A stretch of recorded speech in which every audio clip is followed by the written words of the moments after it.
আজ বিপ্লবী ক্ষুদিরাম বসুর শহীদ দিবসে তাকে বিনম্র শ্রদ্ধা জানিয়ে আমি একটি কবিতা বলে শোনাচ্ছি।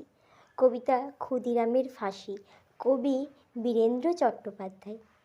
সে এক অদ্ভুত রাত্রি, থমথমে রক্তমাখা মুখগুলি জ্বরে, অকথ্য প্রলাপ বলে দীপ নেভা অন্ধকার বিছানায় ঝরে। বুকগুলি তোলপাড়, জানালায় জল্লাদের হাতের মতন কালো হাওয়া নড়ে চড়ে হঠাৎ লাফিয়ে ওঠে। নেকড়ের গর্জন নগরেও শোনা যায়, কুয়াশায় ঝাঁপ দেয় সারিবদ্ধ বাঘ। সে এক অদ্ভুত রাত্রি, ক্লান্তির শিয়রে ক্রান্তি লেখে পূর্বরাগ।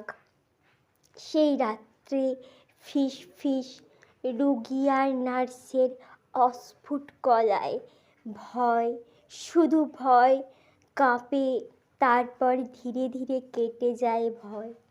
কে যেন নির্ভীক হাসে, ভীষণ কঠিন হাসি, প্রত্যেক দরজায় বিবর্ণ রাত্রির চোখে চোখ রাখে, কথা বলে ছড়ার বিস্ময়। অন্ধকারে সেই হাসি আলো যেন জেলে দিল সমস্ত বন্দর। ঘরে ঘরে যুবতীরা খিল তোলে, যুবকেরা ছেড়ে যায় জ্বর।